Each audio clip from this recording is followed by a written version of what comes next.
கிறிஸ்துனாலும் உங்களுக்கு நம்முடைய பிதாவாகிய தேவனாலும் கர்த்தராகிய இயேசு கிறிஸ்துவினாலும் உங்களுக்கு கிருபையும் சமாதானம் உண்டாவதாக. மீண்டுமாக இந்த குடும்ப தரிசன மிஷனரி கூடுகையில உங்களை எல்லாரையும் சந்திப்பதில் மிகுந்த மகிழ்ச்சி. ஒரு சிறியவனாக இருந்த என்னையும் தேவன் அவர் எடுத்து பயன்படுத்தி வருகிறார். அதற்காக நான் தேவனுக்கு நன்றி செலுத்துகிறேன். இந்த மிகப்பெரிய வாய்ப்பை கொடுத்த தேவனுக்கும் நான் எல்லா துதிக்கான மகிமையும் செலுத்திக் கொள்ள நான் கடமைப்பட்டிருக்கிறேன். இந்த நேரத்திலையும் ஜெம்ஸ் குடும்பத்தின் சார்பாக உங்கள் எல்லாருக்கும் நான் நன்றி தெரிவித்துக் கொள்கிறேன். நாங்கள் பீகார் மாநிலத்தில் வெஸ்ட் சம்பாரன் என்ற டிஸ்ட்ரிக்ட்ல ஹர்னட்டான் என்ற ஃபீல்டுல கடந்த 3 வருடங்களாக ஊழியர் செய்து கொண்டு வருகிறோம். தேவனுடைய கிருபை எங்களோட கூட இருந்து வழிநடத்தி வருகிறது. அவர்தான் எங்களோட கூட இருந்து எல்லா காரியத்தையும் செய்து வருகிறார். அவருக்கு மகிமை உண்டாவதாக. எங்களுக்காகவும் நீங்க ஊழியத்துக்காகவும் ஜெபம் பண்ணிக் கொள்ளுங்கள். எங்களுடைய பணித்தளத்தில் ஒரு தேவனுடைய ஆலயம் கட்டப்பட நாங்கள் முயற்சியில் எடுத்து கொண்டிருக்கிறோம். ப்ராப்பர் லேண்ட் கிடைக்கவும் தேவனுடைய ஆலயம் கட்டப்படவும் அதுக்காக ஜெபம் பண்ணிக் கொள்ளுங்கள். இந்த நேரத்தில் கூட நம்ம இப்போ ஒரு செய்தி நேரம் கடந்து செல்லலாம். மல்கியா 2ஆம் அதிகாரம் 15ஆம் வசனம். மல்கியா 2ஆம் அதிகாரம் 15ஆம் வசனம். அவர் ஒருவனை அல்லவா படைத்தார், ஆவி அவரிடத்தில் பரிபூர்ணமாய் இருந்தது, பின்ன ஏன் ஒருவனை படைத்தார், தேவ பக்தியுள்ள சந்ததியை பெரும்படிதானே. நம்ம வாசிக்கிறோம், நம்முடைய ஆண்டவர் எதற்காக ஆதாமை தேவனை படைத்தார் என்றால் தேவ பக்தியுள்ள சந்ததியை பெரும்படிக்குத்தான். இன்றைய தினத்திலும் கூட நாம் தேவ பக்தியுள்ள கணவன், தேவ பக்தி உள்ள மனைவி, தேவ பக்தி உள்ள பிள்ளை என்று சொல்லி ஒரு பக்தியுள்ள ஒரு குடும்பத்தை நாம் இன்றைக்கு நாம் பார்க்க இருக்கிறோம். நாம் எல்லாருக்கும் நன்றாக தெரிந்த பகுதிதான். இருந்தாலும் நாம் மீண்டும் ஒரு விசை நம்ம தியானிப்போம். இன்றைக்கு நாம் எந்த பக்தியுள்ள குடும்பத்தை பார்க்க போகிறோம் என்றால் எல்கானா, அன்னாள், சாமுவேல், இவங்களை பத்தி தான் இன்றைக்கு நாம் பார்க்க போகிறோம். 1 சாமுவேல் 1ஆம் அதிகாரம், 1ஆம் அதிகாரம், 2ஆம் அதிகாரம், 3ஆம் அதிகாரம், இந்த 3 அதிகாரத்தையும் மையப்படுத்தி சில காரியங்களை நாம் இன்றைக்கு நாம் தியானிப்போம். நாம் தியானிக்கக்கூடிய இந்த வார்த்தைகள் நம்முடைய இருதயத்தில் பதியவும் அந்த வார்த்தையின் அடிப்படையில் நம்முடைய வாழ்க்கையை செயல்படுத்தவும் பரிசுத்த ஆவியானவர் தாமே நமக்கு உதவி செய்வாராக. இங்க நம்ம பார்க்கிறோம் எல்கானா, அவருடைய மனைவி அன்னாள், சாமுவேல், இவன்ற 3 பேரை பற்றியும் நான் இன்றைக்கு நாம் பார்ப்போம். முதலாவதாக நம் ஒவ்வொருத்தர் குறித்தும் அவருக்குள்ள இருந்த குண அதிசயங்கள், எப்படி அவங்க தேவனுக்காக செயல்பட்டாங்க, அவங்களுடைய கேரக்டர் என்ன அப்படிங்கிறது குறித்து நாம் ஒவ்வொருத்தரை குறித்து பார்க்கலாம்.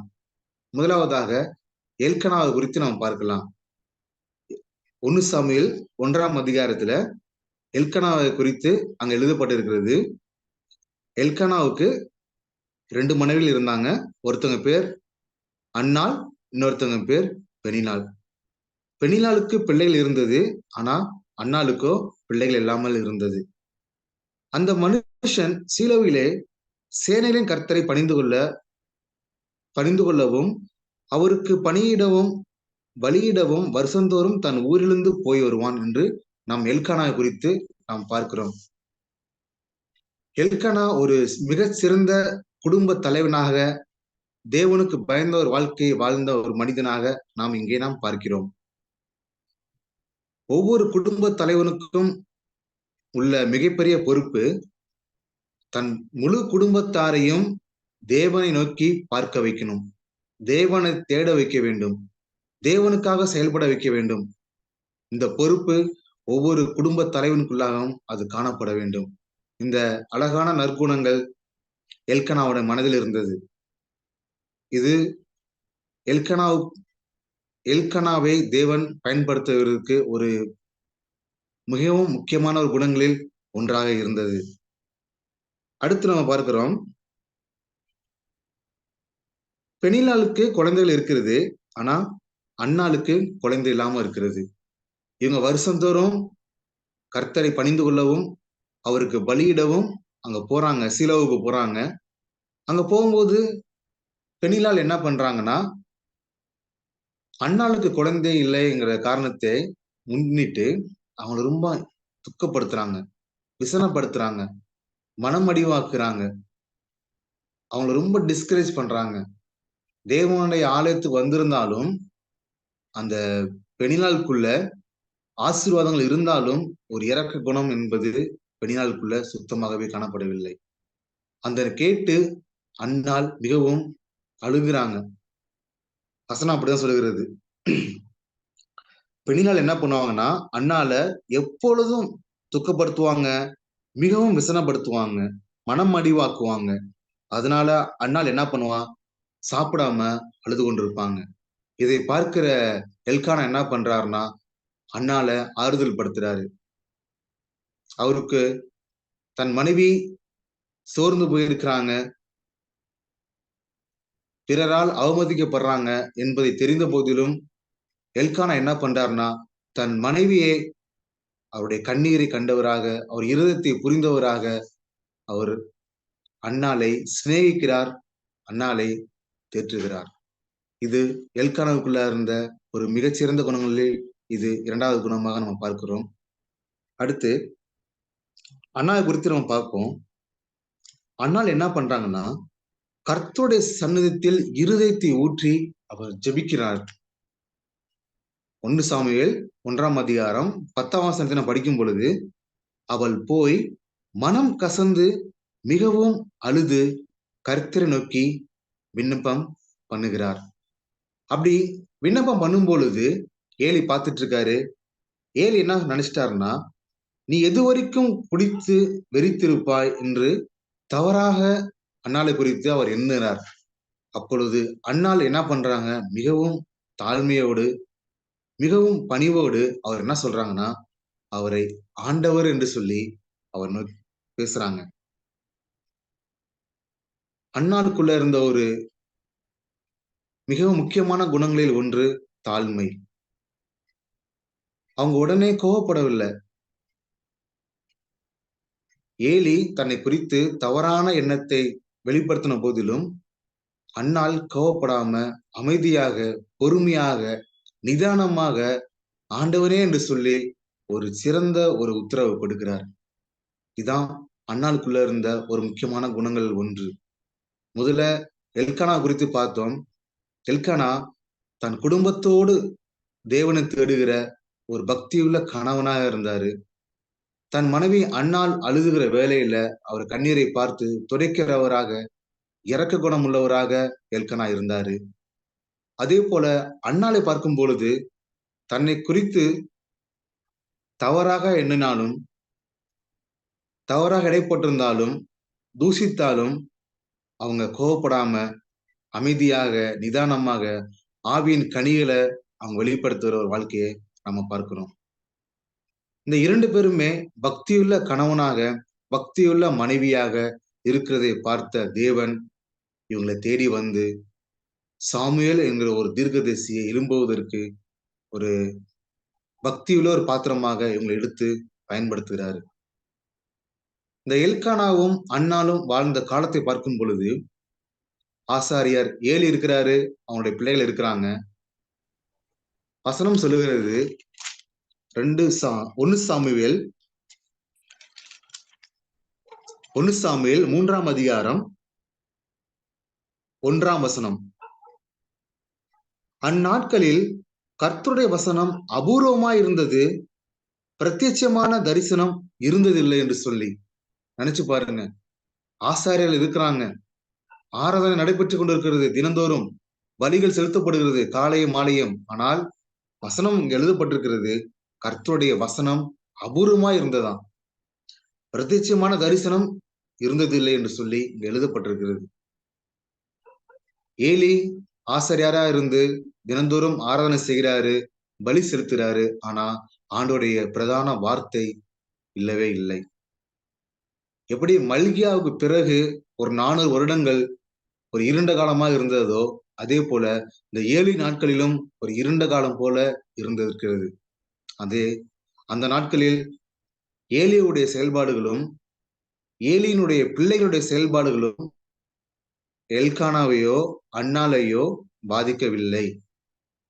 இன்னைக்கு பார்க்கும் பொழுது அநேக சபைகள்ல அநேக மக்கள் ஆண்டவரை தேடாம அங்க இருக்கிற ஊழியக்காரையை பார்த்து அநேகர் இடரை விழுந்திருக்கிறாங்க, பின்னிட்டு போயிருக்கிறாங்க. அதனால் அவங்களுக்கு கிடைக்க வேண்டிய ஆசீர்வாதத்தை பல பேர் இன்னைக்கு இழந்திருக்கிறாங்க. அநேக சபையில பார்க்கிறோம். சபைக்கு வரவங்க என்ன பண்ணுவாங்கன்னா, ஆண்டவரை தேடி வர்றது இல்ல. அங்க உள்ள பாஸ்டர் எப்படி இருக்கிறாரு, பாஸ்டர் எப்படி இருக்கிறாரு, அவர் எப்படி பண்றாரு, நான் என்ன பண்றேன், அப்படிதான் பார்த்துட்டு வராங்க. அதனாலதான் அநேகர் என்ன பண்றாங்க, முடிவு பரிந்தும் நிலைநிற்க முடியாம பின்னிட்டு திரும்பி போயிடுறாங்க. இதனாலதான் அநேகர் தேவனால் பயன்படுத்தக்கூடிய ஒரு பாத்திரமாக மாற்றப்படாம போறதுக்கு ஒரு முக்கியமான காரணம் ஒன்று. காரணம், சபைக்கு வருவங்க ஆண்டவரை தேடணும். இந்த அற்புதமான குணங்கள் தான் எல்கனாவுக்குள்ளேயும் இருந்தது, அன்னாளுக்குள்ளேயும் இருந்தது. வசனம் சங்கீதத்துல வாசிக்கிறோம், பக்தி இல்லவனை கர்த்தர் தமக்காக தெரிந்து கொண்டார் என்ற சொல்லி. தம்மை தேடுகிற உணர்வு உள்ளவன் உண்டோ என்று கர்த்தர் பரலோகத்திலிருந்து பூமியை கண்ணோக்கினார் என்று சொல்லி இன்னொரு சங்கீதத்துல நம்ம வாசிக்கிறோம். பூமியை பார்க்கிற தேவன் தன்னை தேடுகிற உணர்வுள்ளவன் இருக்கிறானா என்று சொல்லி ஆராய்ந்து பார்க்கிற தேவன், பூமியை பார்க்கிற தேவன், அவருடைய கண்களில் பட்ட குடும்பம் தான் இந்த எல்கானா, இந்த அன்னாள். இவங்க 2 பேருமே பாத்தீங்கன்னா தேவனை மையப்படுத்திய வாழ்க்கை வாழ்ந்திருக்கிறாங்க. 1 சாமுவேல் 1ஆம் அதிகாரத்தை முழுவதும் வாசிக்கும் பொழுது எல்கானாவும் தேவனை பணிந்து கொள்ள, தேவனுக்கு பலி செலுத்திட ஒவ்வொரு வருஷமும் சீலோவுக்கு போறாரு, அந்த ஆசாரிப்பு கூடாரத்துக்கு. அன்னாலும் என்ன பண்றாங்க, தனக்கு குழந்தை பாக்கியம் இல்லாம இருந்த போதிலும் அவங்க தொடர்ச்சியாக தேவன் மேல இருக்கிற அசைக்க முடியாத நம்பிக்கையினால அவங்க தொடர்ச்சியாக தேவனை தேடுறாங்க. இந்த பக்தியுள்ள கணவனும் இந்த பக்தியுள்ள மனைவியும் தேவனை தேடினதினால், தேவன் மேல் முழு நம்பிக்கை வைத்ததினால் கண்ணோக்கி பார்க்கிறோம் நம்முடைய தேவன் இந்த குடும்பத்தை கண்ணோக்கி பார்த்தார். இவர்கள் மூலமாக ஒரு பக்தியுள்ள சந்ததியை பெற்று இந்த இஸ்ரேல் ஜனங்களுக்கு ஆசீர்வாதமா மாற்ற வேண்டும் என்று சொல்லி தேவன் தீர்மானித்திருந்தபடியினால் தான் அவங்க குடும்பத்தில் அன்னாள் என்கிற ஒரு பெரிய தீர்க்கதரிசி எழும்புகிறார். பழைய ஏற்பாட்டு காலத்தில் பார்க்கும் பொழுது மோசேக்கு பிறகு சாமுவேல் ஒரு பெரிய தீர்க்கதரிசியா வாழ்ந்திருக்கிறார். சாமுவேலை குறித்து பார்க்கும் பொழுது நம்ம வாசிக்கிறோம், 1 சாமுவேல் 2ஆம் அதிகாரம் 26ஆம் வசனம். சாமுவேல் என்னும் பிள்ளையாண்டானோ பெரியவனாக வளர்ந்து கர்த்தருக்கும் மனுஷருக்கும் பிரியமாக நடந்து கொண்டான் என்று சொல்லி வசனம் எழுதப்பட்டிருக்கிறது. சாமுவேல் கர்த்தருக்கும் மனுஷருக்கும் பிரியமாக நடந்து கொண்டான் என்று சொல்லி. இதுதான் ஒரு சமநிலை. புதிய ஏற்பாட்டு காலத்தில் பவுலும் இதே வார்த்தையை எழுதுகிறார். நான் தேவனுக்கு முன்பதாகவும் மனிதருக்கு முன்பதாகவும் யோக்கியமானதை செய்ய விரும்புகிறேன் என்று சொல்லி பவுல் அவருடைய நிருபங்கள்ல எழுதுகிறார். இந்த சாமுவேல் என்னும் பிள்ளையாண்டான் கர்த்தருக்கு முன்பதாகவும் மனிதர்கள் முன்பதாகவும் அவர் பிரியமாக நடந்து கொண்டிருக்கிறார். இந்த சாமுவேலும் ஏலியும் ஆசாரிப்பு கூடாரத்துல தேவன் நியமித்த முறையின்படி ஆராதனை செய்து கொண்டு வர்றாங்க, பலி செலுத்தப்படுறாங்க. ஆனா அந்த நாட்கள்ல அபூர்வமான வசனம் இருந்ததில்லை, தரிசனமும் இருந்ததில்லை. அந்த நாளில் தேவன் சாமுவேலிடம் தேடி வந்து அவரை 3 முறை சாமுவேலை கூப்பிட்டு 3 முறை அவருடைய பேசும் பொழுது ஏலியின் குடும்பத்தாரை குறித்து ஒரு பெரிய காரியங்களை வெளிப்படுத்துகிறார் சாமுவேலுக்கு. ஏலி வயதில் முதிர்ந்தவர் தான், பிரதான ஆசாரியர் தான். ஆனா தேவன் சத்தம் அவர் கேட்க முடியாத சூழ்நிலை இருந்தார். அது காரணம், அவர் வெறும் சம்பிரதாயமா ஒரு சடங்காச்சாரியமா தான் பண்ணினார ஒழிய உண்மையாகவே முழு இருதயத்தோடும் முழு பலத்தோடும் ஏலி தேவனை தேடவில்லை. எல்கானா தன் குடும்பத்தோடு தேவனை தேடி சீலோவுக்கு வராரு. ஆனா அதே ஆசாரிய கூடாரத்திலே தங்கி ஊழியம் பார்த்துட்டு இருக்க ஏலி தன் குடும்பத்தாரை கூட்டி வந்து தேவனை தொழுது கொள்ளவோ தேவனுக்கு பலி செலுத்தவோ எந்த ஒரு காரியம் செய்யவில்லை. அப்படி செஞ்சிருந்தாங்கன்னா அங்க எழுதப்பட்டிருக்கும், ஆனால் எழுதப்படவும் இல்லை. சாமுவேல் பிள்ளையாண்டான் கர்த்தருக்கு முன்பதாகவும் தேவன் மனுஷருக்கு முன்பாகவும் பிரியமாக நடந்து கொண்டான். ஆனால் ஏலியின் பிள்ளைகளை பார்க்கும் பொழுது அவங்க செய்கிற அக்கிரமங்கள் பாவங்கள் எல்லாமே 3ஆம் அதிகாரத்தில் எழுதப்பட்டிருக்குது. அவங்க மனிதனுடைய காணிக்கையை அவங்க என்ன பண்றாங்கன்னா வெறுப்பா என்றாங்க. அப்படிதான் வசனம் எழுதப்பட்டிருக்கிறது. சாமுவேல் அதிகாரத்தை வாசிக்கும் பொழுது சாமுவேல் 2ஆம் அதிகாரத்துல ஏலியினுடைய பிள்ளைகளை குறித்து நாம் பார்த்தோம்னா அவங்க சாமுவேலை போல கர்த்தருக்கு முன்பதாகவும் மனுஷருக்கு முன்பதாகவும் அவங்க பிரியமாக நடந்து கொள்ளவில்லை. ஏலியின் குமாரர் பேலியாளின் மக்களா இருந்தார்கள் என்று சொல்லி 1 சாமுவேல் 2ஆம் அதிகாரம் 12ஆம் வசனத்தை நாம் வாசிக்கிறோம். அவர்கள் கர்த்தரை அறியவில்லை. ஏலியின் குமாரர் பேலியாளின் மக்களாய் இருந்தார்கள், அவர்கள் கர்த்தரை அறியவில்லை. ஆனா சிறு பையன் சாமுவேலை பாருங்க, கர்த்தருக்கு முன்பதாக ஊழியம் செய்து கொண்டிருந்தார்னு சொல்லி சாமுவேலை குறித்து எழுதப்பட்டிருக்கிறது. ஆனா பிரதான ஆசாரியார் இருந்த ஏலியோட பிள்ளைகளை பாருங்க, பேலியாளின் மக்களா இருக்கிறாங்க, கர்த்தரை அறியாம இருக்கிறாங்க. தம்மை அழைத்த தேவன் யார், தம்மை தெரிந்து கொண்ட தேவன் யார் என்ற ஒரு அறிவும் உணர்வும் இல்லாதனாலதான் அவங்க தேவனுக்கு விரோதமாக பாவம் செய்யக்கூடிய ஒரு துணிகரமான இருதயம் அவங்களுக்குள்ளாக கடந்து போனது காரணமே. அதற்கு முக்கியமான காரணம் ஏலிதான். எல்கானாவை போல பக்தியுள்ள ஒரு கணவனா அவர் இருந்திருந்தார்னா தன்னுடைய பிள்ளைகளை பக்தியுள்ள சந்ததியாக அவர் கண்டிப்பா மாற்றி இருப்பாரு, வளர்த்திருப்பாரு. மல்கியால ஆண்டு சொன்னது போல தேவ பக்தி உள்ள சந்ததியை பெறுவதற்காக தான் அவர் ஆதாமை ஏவாளையும் படைத்தார் என்று சொல்லி நாம் முன்னாடியே வாசித்தோம். இந்த ஒரு உணர்வு ஏலிக்குள்ளாகவும் அவருடைய பிள்ளைகளுக்காகவும் காணப்படவில்லை. அதனாலதான் தேவன் ஏலின் குடும்பத்தை எடுத்து பயன்படுத்தவில்லை. அதற்கு பதிலாக எல்கானா அன்னாள் தேவ பக்தியுள்ள கணவனாக, தேவ பக்தியுள்ள மனைவியாக, கர்த்தரையே தெய்வமாக, கர்த்தர் மேல் நம்பிக்கை வைத்து வாழ்ந்து கொண்டிருந்த அந்த எல்கானா அன்னாளை, அந்த குடும்பத்தை தேவன் எடுத்தார், பயன்படுத்தினார். இஸ்ரேலின் மேல் ராஜாவாக அபிஷேகம் பண்ணக்கூடிய ஒரு வல்லமையான தீர்க்கதரிசியாக இந்த சாமுவேலை அவர் எடுத்து பயன்படுத்தினார். இந்த சாமுவேலை குறித்து நாம் பார்க்கும் பொழுது அந்த சாமுவேல் எப்படிப்பட்டவரா, ஆண்டவரின் வார்த்தையை ஜனத்திற்கு சொல்லக்கூடியவராக இருந்தாரு. உண்மையான ஆசாரியனாக சாமுவேல் இருந்திருக்கிறாரு. பட்டணத்தில் வாழும் பெரிய மனிதர் என்ற நல்ல பெயரை சாமுவேல் எடுத்தாரு. அதே போல இந்த பட்டணத்தில் தேவனுடைய மனிதன் ஒருவர் இருக்கிறார் என்று சொல்லி அப்படி தேவனுக்கு முன்பதாக உண்மையான ஒரு ஊழியம் செய்யக்கூடிய ஊழியக்காரராக சாமுவேல் இருந்திருக்கிறாரு. அதே போல யாருடைய எருதையும் கழுதையும் அநியாயம் செய்யாமல், அபகரித்து கொள்ளாமல், பரிதானம் வாங்காமல், கஞ்சாடை காட்டாமல், நீதியை புரட்டாமல், நல்ல நியாயாதிபதி என்று பெயரெடுத்தவர் தான் இந்த சாமுவேல். 1 சாமுவேல் 1ஆம் அதிகாரம் 12ஆம் அதிகாரத்துல நம்ம பார்க்கும் பொழுது சாமுவேலுடைய குணங்கள், அவர் எப்படி தேவன் முன்பதாக உண்மையுள்ள ஆசாரியனா இருந்தாரு, ஜனத்துக்கும் எப்படி நன்மை செய்தாரு, எப்படிலாம் வாழ்ந்தாருன்னு சொல்லி அந்த 1 சாமுவேல் 1ஆம் அதிகாரத்துல இருந்து 12ஆம் அதிகாரத்தை தியானிக்கும் பொழுது சாமுவேலை குறித்து நம்ம வாசிக்க முடியும். அதே போல சாமுவேல் சொல்றாரு, ஜனத்தின் மீறுதலுக்காக தேவ சந்நிதியில் நான் ஜெபிக்கலனா அதை நான் பாவம் செய்யறது போல இருக்குமே என்று சொல்லி அந்த அளவுக்கு ஒரு சென்சிட்டிவ் இருதயம் கொண்ட ஒரு தேவ மனிதனாக சாமுவேல் அவர் வாழ்ந்திருக்கிறாரு.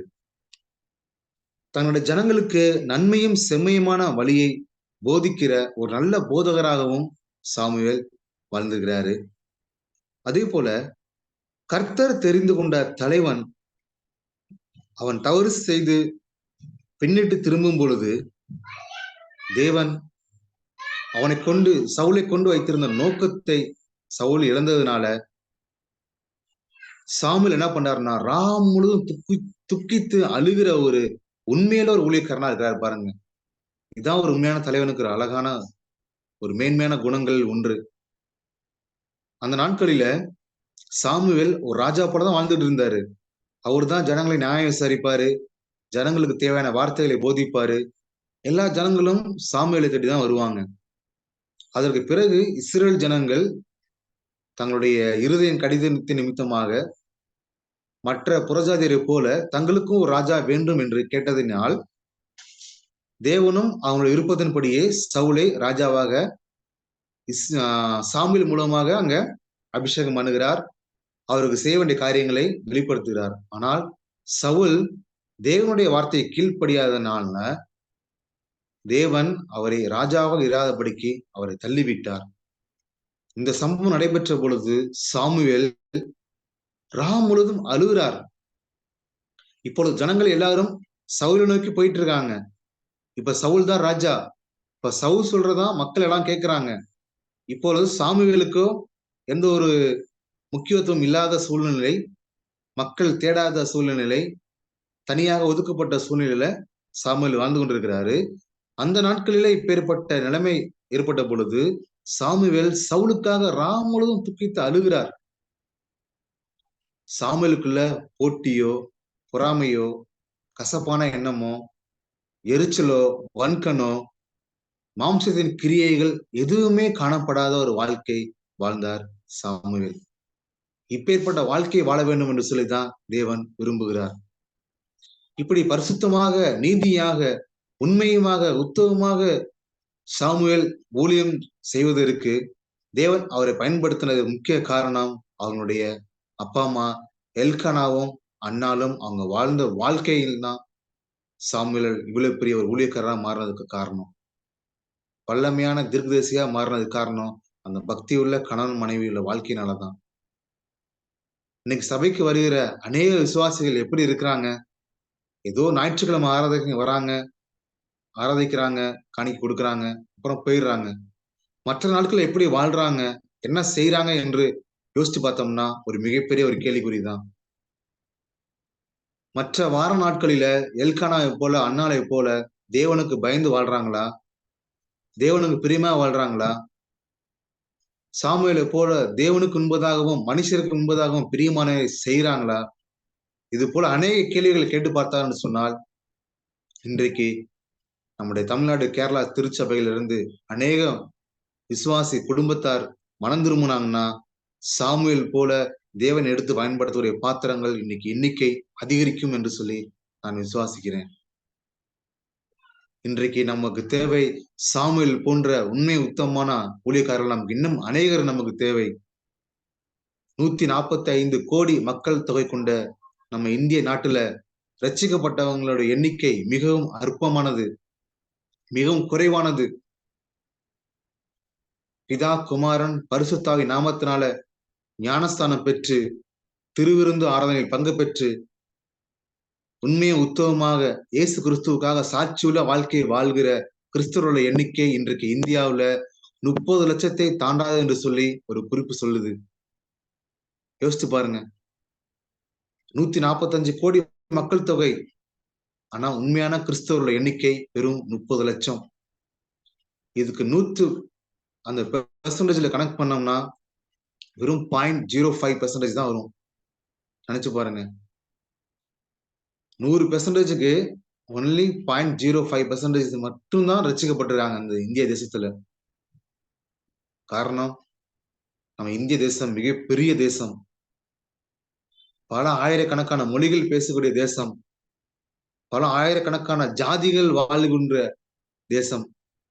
ஜனங்களுக்கு இன்னமும் இயேசு கிறிஸ்துவை பத்தி அறியாத ஜனங்கள் இன்னும் பல கோடி மக்கள் வாழ்ந்து கொண்டிருக்கிறாங்க. அன்னை ஏலியின் குமாரர்கள் கர்த்தரை அறியவில்லை என்று சொல்லி எழுதப்பட்டிருக்கிறது. இன்றைக்கும் அப்படித்தான்.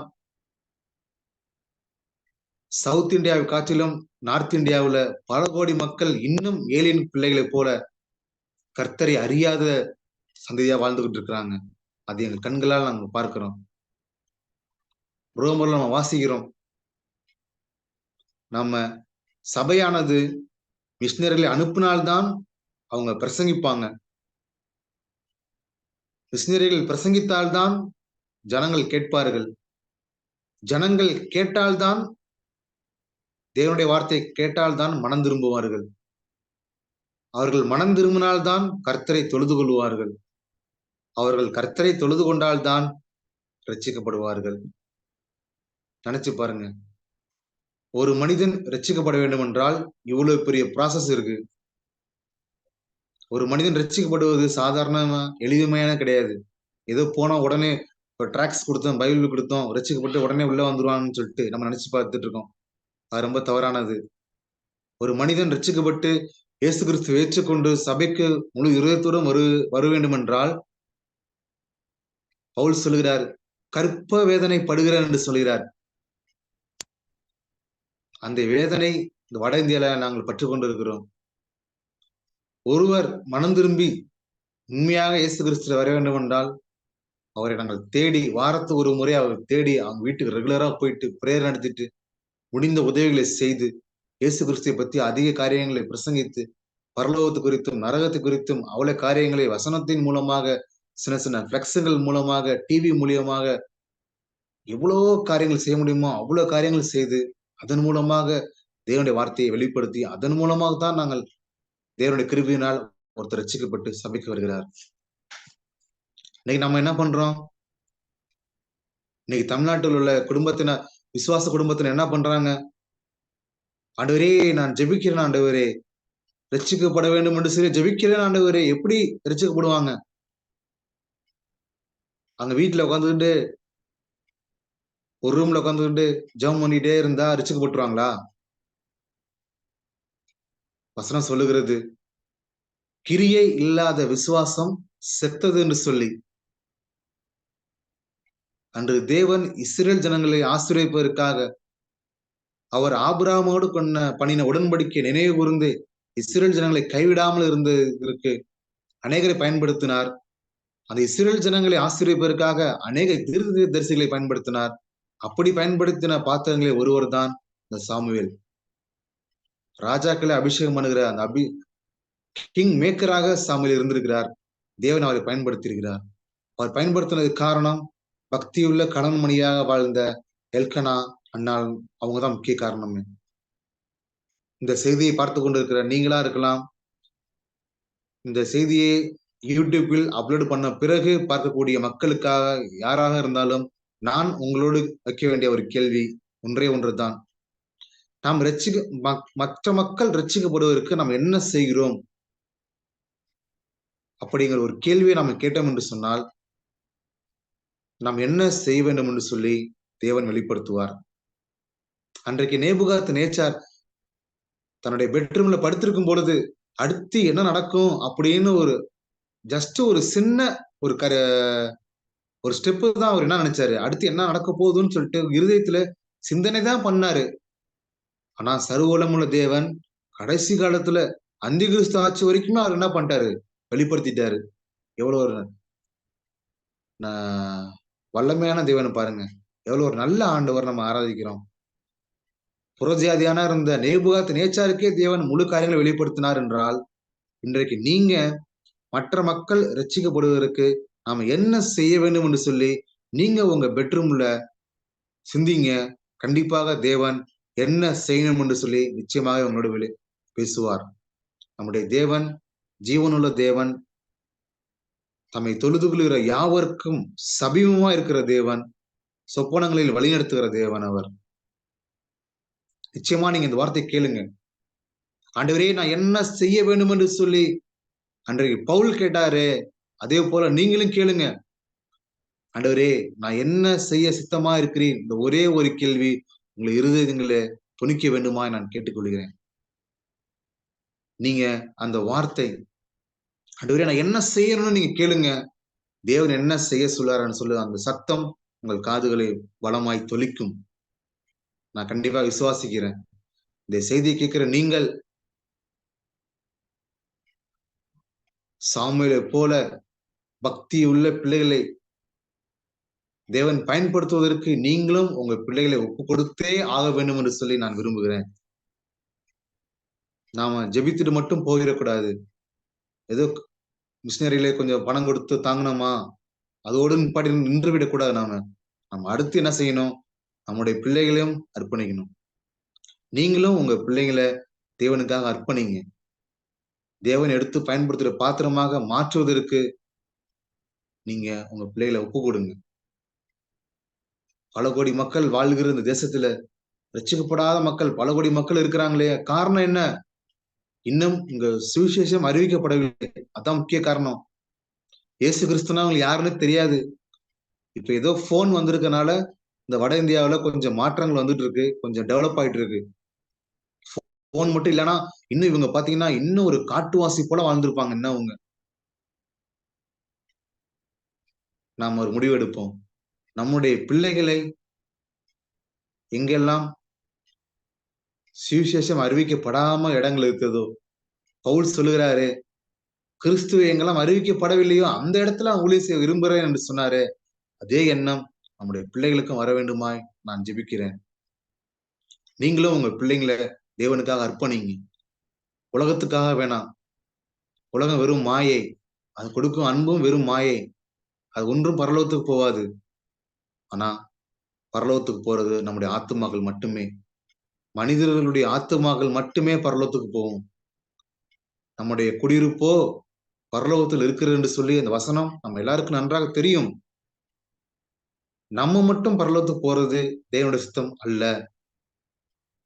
ரட்சிக்கப்படாத ஜனங்களும் மற்ற மனிதர்களும் போக வேண்டும் என்று சொல்லி தேவன் விரும்புகிறார். நீங்களும் உங்க பிள்ளையை எல்கனாவை போல அண்ணாலை போல அர்ப்பணிங்க. தேவன் பயன்படுத்த ஒரு பாத்திரமாக மாறுவதற்கு அவரே வழி நடத்துவார். நீங்க ஒரு முடிவு எடுங்க. நீங்க ஒரு தீர்மானம் எடுங்க. அன்றைக்கு ஈசாக்கும் ரெபேக்காலும் கர்த்தரை மையமாக கொண்டு வாழ்ந்த ஒரு குடும்ப வாழ்க்கை வாழ்ந்தாங்க. மனைவி மனைவி குழந்தை இல்ல, 20 வருஷம் மலாடியா இருக்கிறாங்க. அப்பயும் ஈசாக்கு அடுத்த திருமணம் செய்து கொள்ளவில்லை. கர்த்தரை நம்பி 20 வருஷம் காத்திருந்தாரு. ரெபேக்காலும் அப்படிதான். அவங்க தேவனை அறியாதவங்க, விக்கிர ஆராதனை குடும்பத்திலிருந்து வந்தவங்க ரெபேக்கால். அவங்களும் 20 வருஷம் காத்திருக்கிறாங்க. தேவ கிருபினால அவங்க கர்ப்பம் தரிக்கிறாங்க. தன்னுடைய கர்ப்பத்துல 2 குழந்தைகள் ஒன்று மோதி கொண்ட பொழுது ரெபேக்கால் என்ன பண்றாங்க, கர்த்தரிடத்தில் விசாரிக்க போனாங்க என்று சொல்லி நம்ம வேதத்துல வாசிக்கிறோம். பாருங்க எவ்வளவு ஒரு அழகான குடும்பம் பாருங்க, ஈசாக்குன்னு குடும்பம். ஈசாக்கும் தன் மனைவிக்காக கர்த்தரை நோக்கி கர்த்தரை தேடுறாரு, கர்த்தர் மேல நம்பிக்கை வைத்திருக்கிறாரு. ரெபேக்கால பாருங்க, தன்னுடைய கர்ப்பத்தில் 2 குழந்தைகள் ஒன்றோடு மோதி கொண்டு இருக்கிறது, அதை விசாரிப்பதற்கு கர்த்தரிடத்துல போறாங்க. ஒரு மையமான ஒரு வாழ்க்கை, கர்த்தரை மையமாக கொண்ட ஒரு வாழ்க்கை வாழ்ந்த ஈசாக்கு ஒரு ரெபேக்கால். அவங்க மூலமா தான் ஏசாயாக்க போறாங்க. யாக்கோபு மூலமாக தான் ஒரு இஸ்ரேல் சந்ததியே பெருகுது. இஸ்ரேல் சந்ததி உருவாகிறதுக்கு ஒரு முக்கியமான ஒரு காரணம் ஈசாக்கும் ரெபேக்காலும். அவங்களையும் தேவன் பயன்படுத்தினாரு.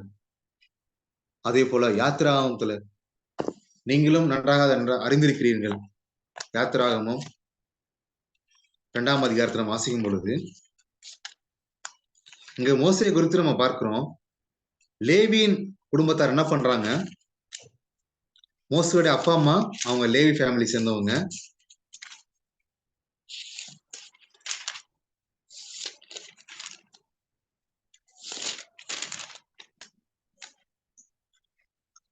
மோசேயோட அப்பா பேரு அம்ராம். யாத்திராகமம் 6ஆம் அதிகாரம் 20ஆம் வசனத்துல வாசிக்கிறோம். அம்ராம் தம் அத்தையாக யோகபேத்தை விவாகம் பண்ணினான் என்று சொல்லி அவன் அவளுக்கு ஆரோனையும் மோசையும் பெற்றான். அடுத்து இன்னொரு குடும்பத்தை நம்ம பார்க்கலாம். முதலாவது எல்கானா அன்னாள் குடும்பத்தை பார்த்தோம். 2வது ஈசாக்கு ரெபேக்கால் குடும்பத்தை குறித்து பார்த்தோம். 3வதாக இந்த அம்ராம் யோகபேத், இந்த ஒரு பக்தியுள்ள குடும்பத்தை நாம் பார்க்கலாம். இவங்களுக்கு தான் மோசே பிறக்கிறாரு. மோசே பிறந்த பொழுது சரியாக இஸ்ரேல் ஜனங்கள் எகிப்தில் அடிமையாக இருந்த ஆண்டு 350வது வருடம். இஸ்ரேல் ஜனங்கள் எகிப்தில் அடிமையாக இருந்த வருடங்களின் எண்ணிக்கை 350. அந்த வருடத்தில் தான் மோசே பிறக்கிறாரு. இதை பார்த்த மோசேவுடைய அப்பா அம்ராமும் அவருடைய அம்மா யோகபேத்தும் என்ன பண்றாங்க, பார்வோனுக்கு பயப்படாம தன் வீட்டிலே ஒளித்து வைத்தார்னு சொல்லி நாம் யாத்திராகமம் 2ஆம் அதிகாரத்துல நம்ம வாசிக்கிறோம். லேவின் குடும்பத்தாரில் ஒருவன் லேவின் குமாரத்தில் ஒருத்தி விவாகம் பண்ணினான். அந்த ஸ்திரீ கர்ப்பவதியாகி ஒரு ஆண் பிள்ளை பெற்று அது அழகுள்ளது என்று கண்டு அதை 3 மாதம் ஒளித்து வைத்தாள் என்று சொல்லி யாத்திராகமம் 2ஆம் அதிகாரம் 2ஆம் வசனத்தில் 3ஆம் வசனத்தில் நம்ம வாசிக்கிறோம். அதற்கு முன்பதாக 1ஆம் அதிகாரத்துல என்ன நடக்குதுன்னு சொல்லிட்டு நீங்க நன்றாக அறிந்திருக்கிறீர்கள். அது எல்லாருக்கும் தெரியும்.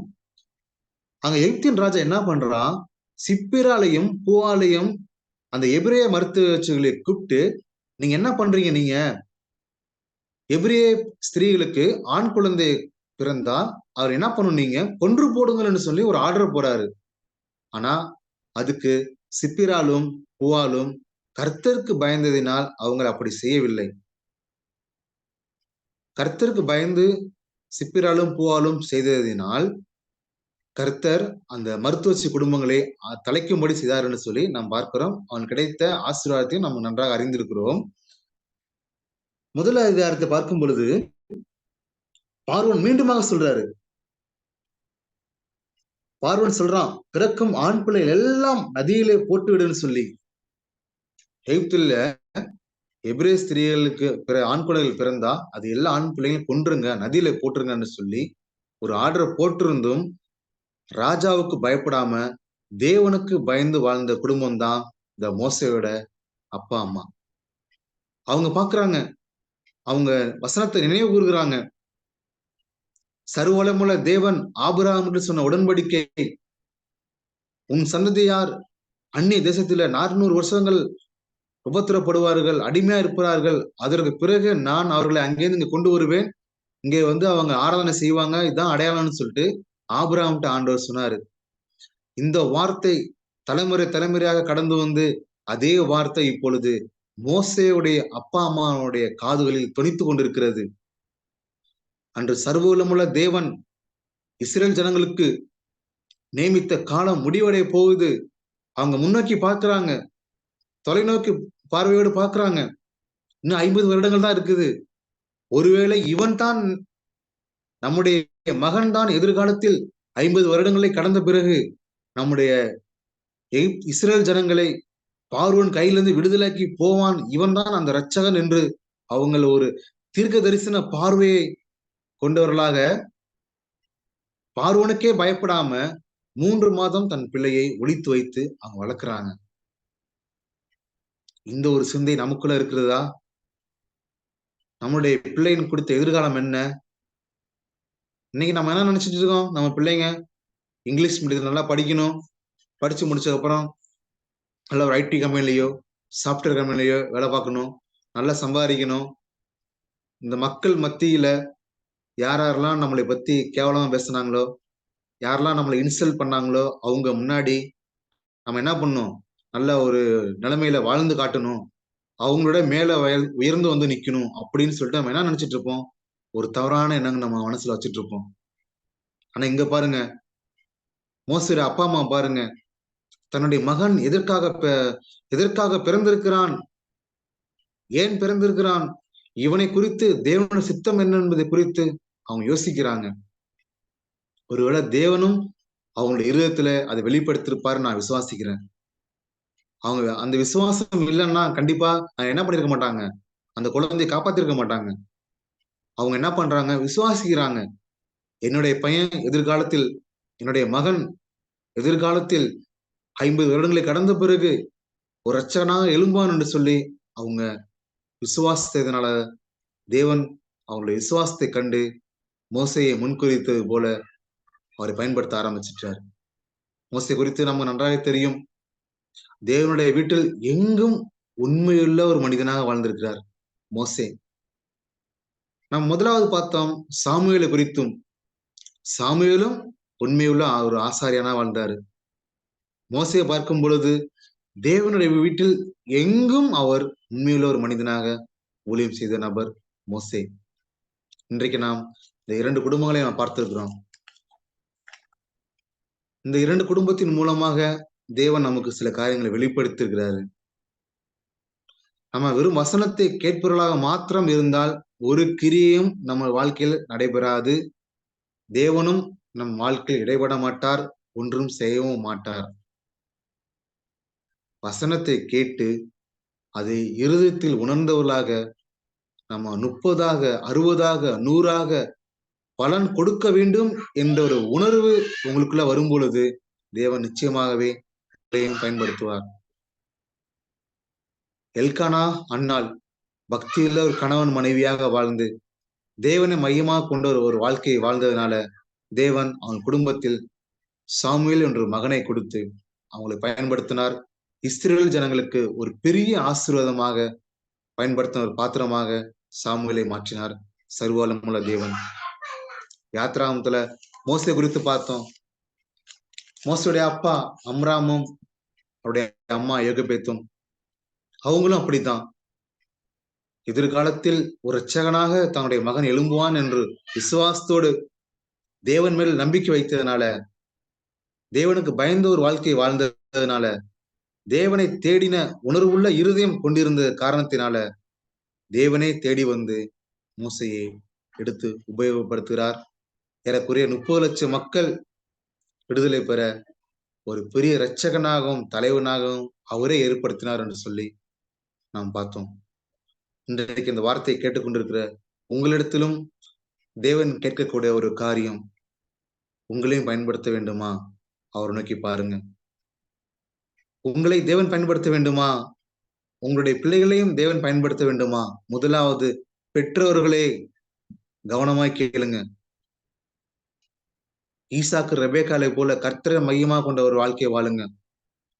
அம்ராம் யோகபேத்தை போல விசுவாச பார்வையோடு வாழுங்க தங்களுடைய பிள்ளைகளை குறித்து. எல்கானா அண்ணாலை போல பக்தியில ஒரு குடும்ப வாழ்க்கை வாழுங்க. புதிய ஏற்பாட்டில் பார்க்கும் பொழுது யோசேப்பு மரியாள் பக்தியில ஒரு குடும்ப வாழ்க்கை வாழ்ந்தாங்க. உலக இரட்சகராகிய இயேசு கிறிஸ்து அவங்க வம்சத்துல வந்தாரு. சகரியா எலிசபெத்து இருவரும் வயதானவரும் தான். ஆனா கர்த்தரிட்ட சகல கற்பனையின்படி தேவனுக்கு பயந்து உண்மை உத்தமாக வாழ்ந்தாங்க. அவங்களுக்கு தேவன் அவங்க குடும்பத்துலதான் யோவான் ஸ்நானனை கொடுத்தாரு. கர்த்தருக்கு முன்பதாக வழியை ஆயத்து பண்ணுகிற ஒரு மிகப்பெரிய ஒரு தீர்க்கதரிசி இயேசு கிறிஸ்துவே சொல்றாரு, ஸ்திரீகளிடத்தில் பிறந்தவனிடத்தில் யோவான் ஸ்நானை பார்க்கலும் பெரியவன் எழுமணுதில்லை என்று சொல்லி. அவ்வளவு பெரிய ஒரு தீர்க்கதரிசி சகரியா எலிசபெத் குடும்பத்துல பிறந்தார். அது காரணம் அவங்க இருவரும் பக்தியில் ஒரு வாழ்க்கை வாழ்ந்ததுனாலதான். இன்றைக்கு நான் உங்களோடு சொல்ல வேண்டிய ஒரு காரியம், பரிசுத்த ஆவியானவரும் உங்களோடு இடைப்படக்கூடிய ஒரு வார்த்தை, தேவனே உங்களிடத்தில் வெளிப்படுத்தக்கூடிய ஒரு வார்த்தை. முதலாவது, நீங்கள் பக்தியில் ஒரு கணவனாக, பக்தியில் ஒரு மனைவியாக, தேவனை மையமாக கொண்ட ஒரு வாழ்க்கையை நீங்க வாழும் பொழுது தேவன் உங்கள் சந்ததியை இந்த உலகத்துக்கு வெளிச்சமாக எடுத்து பயன்படுத்துவார் என்று நான் விசுவாசிக்கிறேன். இந்த வார்த்தைக்காக நன்றி. வாருங்கள், நாம் இப்பொழுது சேர்ந்து நம்ம ஜெபிப்போம். கர்த்தரின் சித்தம் செய்திட நித்தம் தத்தம் செய்தே என்னை அர்ப்பணித்தேன். கர்த்தரின் சித்தம் செய்திட நித்தம் தத்தம் செய்தே என்னை அர்ப்பணித்தேன். ஆமீனப்பா. உங்களுடைய பரிசுத்தமுள்ள வார்த்தைக்காக நன்றி செலுத்துறோம் தகப்பனே. அப்பா, இன்றைக்கு நீங்க பக்தியுள்ள கணவன் மனைவி, பக்தியுள்ள பிள்ளை என்ற தலைப்பில் எல்கானா அனாலை குறித்தும் சாமுவேல் குறித்தும் எங்களோட பேசினதுக்காக நாங்கள் நன்றி செலுத்துறோம் தகப்பனே. பக்தியுள்ள குடும்ப வாழ்க்கை வாழ்ந்த அம்ராம் யோகபேத் அந்த குடும்பத்தின் குறித்தும் மோசே குறித்தும் தியானிப்பதற்கு நீங்க கொடுத்த கிருபைக்காக நாங்க நன்றி செலுத்துறோம் அப்பா. ஆண்டவரே, நாங்கள் வெறும் வசனத்தை கேட்கிறவர்களாக மாத்திரமல்ல, வசனத்தின்படி செய்கிறவர்களாகவும் எங்களை மாற்றும்படிக்காக உம்மை நோக்கி நாங்கள் பார்க்கிறோம் ஆண்டவரே. அப்பா, இந்த செய்தியை, இந்த பரிசுத்தமுள்ள வார்த்தை யாரெல்லாம் கேட்டிருக்கிறாங்களோ நான் ஜெபம் செய்கிறேன் ஆண்டவரே. அவங்களும் எல்கானாவை போல, அன்னாலை போல தேவ பக்தியுள்ள கணவன் மனைவியாக வாழவும், தேவனை மையமாக கொண்ட ஒரு வாழ்க்கையை வாழவும், அவங்களுக்கு பிறக்கக்கூடிய மகனை, சந்ததியை நீங்க பயன்படுத்தினது போல ஆண்டவரே, இந்த வார்த்தை கேட்டுக்கொண்டிருக்கிற ஒவ்வொருடைய இருதயத்திலும் நீர் கிரியை செய்ய வேண்டுமாய் நான் கெஞ்சி பிரார்த்திக்கிறேன் அப்பா. ரட்சிக்கப்படாம பல கோடி மக்கள் இருக்கிற இந்த இந்திய தேசத்துல ஆண்டவரே, அநேக மக்கள் ரட்சிக்கப்படுவதற்கு அநேக மிஷினரிகள் எழும்பிட வேண்டுமாய் நாங்கள் கெஞ்சி பிரார்த்திக்கிறோம் தகப்பனே. அதற்கு ஆண்டவரே, தமிழ்நாட்டில் வாழ்ந்து கொண்டிருக்கிற ஒவ்வொரு திருச்சபையிலும் இருக்கக்கூடிய விசுவாச குடும்பத்தார், ஒவ்வொரு விசுவாச குடும்பத்தாரும் ஆண்டவரே தன்னுடைய பிள்ளைகளை மிஷினரியாக அர்ப்பணிக்க வேண்டுமா நாங்கள் கெஞ்சி பிரார்த்திக்கிறோம் ஆண்டவர். யாரை நான் அனுப்புவேன் என்ற அந்த இருதயத்தின் கதறல், அந்த துடிப்பு ஆண்டவரே ஒவ்வொரு விசுவாசிகளுக்குள்ளாகவும் தமிழ்நாட்டில் இருக்கிற ஒவ்வொரு விசுவாசிகளுடைய குடும்பத்திலும் இந்த வார்த்தை செல்லணுமா நான் கெஞ்சி பிரார்த்திக்கிறேன் அப்பா. உம்முடைய இருதயத்தின் கதறலை உணர்ந்தவர்களாக புரிந்தவர்களாக தங்களுடைய பிள்ளைகளை உலகத்துக்கு அர்ப்பணிக்காதபடிக்கு காத்துக்கொள்ள வேண்டுமா நான் கெஞ்சி பிரார்த்திக்கிறேன் ஆண்டவரே. ஒவ்வொரு சபையிலிருந்தும் அநேக மிஷினரிகள் ஆண்டவரே புறப்பட்டு வட இந்தியாவுக்கு வர வேண்டுமாய், ரட்சிக்கப்படாத இடங்களுக்கு அநேக மக்கள் சென்று அநேக மக்களை சந்திப்பதற்கு அநேகர் நீங்க எழுப்பி தர வேண்டுமாய் நாங்கள் கெஞ்சி பிரார்த்திக்கிறோம் ஆண்டவரே. உதவி செய்யுங்க அப்பா. ஆண்டவரே உடைய பராக்கிரம நாட்களில எவ்வளவான ஜவனம் எழும்பினம் என்று சொல்லி சங்கீதத்துல தீர்க்க தரிசனமான வார்த்தையை எழுதி கொடுத்து ஆண்டவரே. இந்த இளைய தலைமுறையினர் அப்பா உமக்காக எழும்பிட ஒரு சேனை புறப்பட வேண்டுமா நான் கெஞ்சி பிரார்த்திக்கிறேன் ஆண்டவரே. தமிழ்நாட்டில் இருந்து இருக்கிற ஒவ்வொரு சபைகளிலிருந்தும் ஆண்டவரே ஒரு சேனை உமக்காக எழும்பிட இந்த வட இந்தியா மக்களை சந்திப்பதற்கு அங்கிருந்து புறப்பட்டு வர வேண்டுமாய் நான் கெஞ்சி பிரார்த்திக்கிறேன் அப்பா. உடைய வாயிலிருந்து புறப்படும் வார்த்தை ஒன்றும் வீணாய் போகவேதான் ஆண்டவரே, ஒன்றும் வீணாய் போகாதப்பா. நீர் அனுப்பின காரியம் வாய்க்க செய்யுமே உடைய வல்லமையில வார்த்தை, சமட்டியை நொறுக்கும் அக்னியை போன்ற உடைய வார்த்தை ஆண்டவரே. இந்த வார்த்தை அப்பா யாரெல்லாம் கேட்கிறாங்களோ பார்க்கிறாங்களோ ஒவ்வொருத்தருடைய இருதயத்திலும் எலும்புகளில் அடைப்பட்ட அக்னியை போல எரிந்து கொண்டிருக்க வேண்டுமாய் எனக்கு நான் கெஞ்சி பிரார்த்திக்கிறேன் ஆண்டவர். மட்டுமாக எங்களோட கூட இருந்து வழிநடத்த கிருபைக்காக நன்றி ஆண்டவர். பரிசுத்த ஆவியானவரே நீங்க எங்களோட கூட இருந்து உடைய வார்த்தை வெளிப்படுத்தினதுக்காக நன்றி ஆண்டவரே. இந்த வார்த்தை அநேக ஜனங்களுக்கு ஆசீர்வாதமாய் செல்ல வேண்டுமாய், இந்த வார்த்தை கேட்டு அநேக விசுவாச குடும்பத்தார் மனம் திரும்ப வேண்டுமாய், அநேக மிஷினரிகள் புறப்பட்டு வட இந்தியாவுக்கு வர வேண்டுமாய் நான் விசுவாசத்தோடு நான் ஜெபித்திருக்கிறேன் ஆண்டவரே. ஜெபங்களை ஏற்றுக்கொண்ட கிருபைக்காக நன்றி அப்பா. இந்த மிஷினரி குடும்ப தரிசன கூடுகையில யாரெல்லாம் பங்கு பெற்றாங்களோ எல்லாருக்கும் நான் ஜெபிக்கிறேன் ஆண்டவரே. இடைபடுங்க ஆண்டவரே, அவங்களோட நீங்க பேசுங்க அப்பா. அவங்களுடைய பிள்ளைகளும் மிஷினரியிலாக ஒப்பு கொடுக்கவும் உங்களுடைய ராஜ்யத்துக்கென்று பயன்படுத்தக்கூடிய ஒரு பக்தியுள்ள சந்ததியாக மாறுவதற்காக நீரே அவள் இருதயத்திலே கிரியை செய்ய வேண்டுமா நான் கெஞ்சி பிரார்த்திக்கிறேன் ஆண்டவரே. உங்களுடைய பாதுகாப்பு, உங்களுடைய பிரசன்னம், உங்களுடைய கிருபை தயவு எங்களோட கூட இருப்பதாக இயேசு கிறிஸ்துவின் நாமத்தின் மூலம் ஜெபிக்கிறோம் பிதாவாகிய தேவனே, ஆமென். ஆமென். என் ஆத்துமாவே கர்த்தரை ஸ்தோத்திரி, என் முழு உள்ளமே உடைய பரிசுத்த நாமத்தை ஸ்தோத்திரி. என் ஆத்துமாவே கர்த்தரை ஸ்தோத்திரி, அவர் செய்த சகல உபகாரங்களையும் மறவாதே. ஆமென். ஆமென்.